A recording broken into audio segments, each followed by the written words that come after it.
Sang Sabda telah menjadi manusia dan tinggal di antara kita. Para sahabat Sabda Hidup yang terkasih, jumpa kembali bersama saya, Frater Jimmy, calon imam diosesan untuk Keuskupan Palangkaraya dalam permenungan hari ini, Sabtu 29 Agustus 2020. Pada hari ini bersama gereja sejagat, kita memperingati wafatnya Santo Yohanes Pembaptis, seorang martir. Permenungan kita pada hari ini diambil dari Injil Markus bab 6 ayat 17 sampai ayat yang ke-29. Mari kita hening sejenak, kita mempersiapkan hati dan pikiran kita untuk mendengarkan dan merenungkan sabda Tuhan. Dalam nama Bapa dan Putra dan Roh Kudus. Amin. Semoga Tuhan beserta kita sekarang dan selama-lamanya. Inilah Injil Tuhan kita Yesus Kristus menurut Santo Markus. Dimuliakanlah Tuhan. Sekali peristiwa, Herodes menyuruh orang menangkap Yohanes dan membelenggunya di dalam penjara berhubung dengan peristiwa Herodias, yakni karena Herodes telah memperistri Herodias, istri Filipus, saudaranya. Yohanes pernah menegur Herodes, "Tidak halal engkau mengambil istri saudaramu." Karena kata-kata itu, Herodias menaruh dendam kepada Yohanes dan bermaksud membunuh dia, tetapi tidak dapat. Sebab Herodes segan terhadap Yohanes. Karena ia tahu bahwa Yohanes adalah orang yang benar dan suci, jadi ia melindunginya. Tetapi setiap kali mendengarkan Yohanes, hati Herodes selalu terombang-ambing. Namun ia merasa senang juga mendengarkan dia. Akhirnya tiba juga kesempatan yang baik bagi Herodias, yakni ketika Herodes pada hari ulang tahunnya mengadakan perjamuan untuk pembesar-pembesar, para perwira dan orang-orang terkemuka di Galilea. Pada waktu itu putri Herodias tampil lalu menari, dan ia menyukakan hati Herodes serta tamu-tamunya. Maka Raja Herodes berkata kepada gadis itu, "Mintalah daripada aku apa saja yang kau ingini, maka akan kuberikan kepadamu." Lalu Herodes bersumpah kepadanya, "Apa saja yang kau minta akan kuberikan kepadamu, sekalipun itu setengah dari kerajaanku." Anak itu pergi dan menanyakan kepada ibunya, "Apa yang harus kuminta?" Jawab ibunya, "Kepala Yohanes Pembaptis." Maka cepat-cepat ia pergi kepada raja dan meminta, "Aku mau supaya sekarang juga engkau memberikan kepadaku kepala Yohanes Pembaptis dalam sebuah talam." Maka sangat sedihlah hati raja. Tetapi karena sumpahnya dan karena tamu-tamunya, ia tidak mau menolaknya.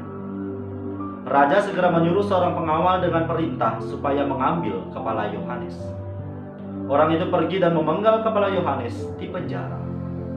Ia membawa kepala itu di sebuah talam dan memberikannya kepada gadis itu, dan gadis itu memberikannya pula kepada ibunya. Ketika murid-murid Yohanes mendengar hal itu, mereka datang dan mengambil mayatnya, lalu membaringkannya dalam kubur. Demikianlah Injil Tuhan. Terpujilah Kristus. Para sahabat Sabda Hidup yang terkasih, dimanapun Anda berada, salam sehat untuk kita semua. Mengikuti Kristus menuntut keberanian untuk berkorban. Bukan hanya berkorban waktu dan tenaga, tetapi juga berani untuk berkorban diri. Ungkapan inilah sekiranya menjadi bukti yang nyata dari cerita Injil yang barusan saja kita dengar. Bagaimana Yohanes Pembaptis demi menegakkan keadilan dan kebenaran, ia mempertaruhkan nyawanya. Menjadi pengikut Kristus ternyata tidak mudah. Selain kita diminta untuk menyangkal diri dan memikul salib setiap hari, ternyata tantangannya sangat besar, bahkan taruhannya nyawa. Pengikut Kristus yang sejati senantiasa dituntut untuk mencintai dan menghayati kebenaran dalam kehidupan sehari-hari. Masing-masing dari kita memiliki tugas dan perutusan yang sama, yakni mewartakan cinta kasih di tengah dunia, mewartakan Kristus dalam perjumpaan kita setiap hari kepada siapa saja yang kita jumpai. Dalam upaya menjalankan misi pewartaan ini, kita harus memegang prinsip-prinsip moral, yakni kebaikan, kebenaran, dan keadilan. Untuk menegakkan keadilan ternyata tidak mudah. Kerap ketika berbicara soal kebenaran dan keadilan, banyak orang memilih bungkam, memilih diam. Meskipun dia tahu seandainya perbuatan seseorang itu salah, melenceng dari kebenaran, dan dia punya tanggung jawab untuk meluruskan, mengingatkan. Akan tetapi perasaan-perasaan takut dalam dirinya semakin besar, sehingga menghalangi ia untuk menegakkan keadilan dan kebenaran itu. Akan tetapi berbeda halnya dengan Yohanes Pembaptis yang telah kita dengar ceritanya dalam Injil pada hari ini, yang mana demi menegakkan keadilan dan kebenaran, ia siap menanggung resiko, bahkan mempertaruhkan nyawanya. Yohanes Pembaptis berkorban diri. Ia rela kehilangan nyawanya demi menegakkan kebenaran. Maka inspirasi iman yang dapat kita petik dari peringatan wafatnya Santo Yohanes Pembaptis, yang mana ceritanya telah kita dengar melalui bacaan Injil suci tadi, kita pun sebagai murid-murid Kristus yang sejati mungkin tidak sampai kehilangan nyawa dengan cara yang tragis seperti yang dialami oleh Santo Yohanes Pembaptis. Akan tetapi kita diminta untuk senantiasa mencintai kebenaran, keadilan, dan nilai-nilai kebaikan dalam hidup ini. Sebagaimana Nabi Yeremia dalam bacaan pertama pada hari ini diminta untuk jangan gentar mewartakan kebenaran. Demikian pun pesan ini bukan hanya kepada Nabi Yeremia ataupun orang kudus lainnya, tetapi kepada kita semua pengikut-pengikut Kristus yang sejati. Kita diajak untuk jangan takut, jangan gentar dalam mewartakan kebenaran dan cinta kasih Allah. Mengapa kok jangan takut? Sebab sabda Tuhan jelas, jangan takut, aku menyertai engkau sampai akhir zaman. Semoga sabda ini mampu meneguhkan iman kita bersama, bahwasannya kita tidak pernah berjalan seorang diri. Maka dalam seluruh cara pewartaan kita melalui setiap perkataan, terlebih-lebih cara hidup kita sehari-hari, kita harus mewartakan Kristus.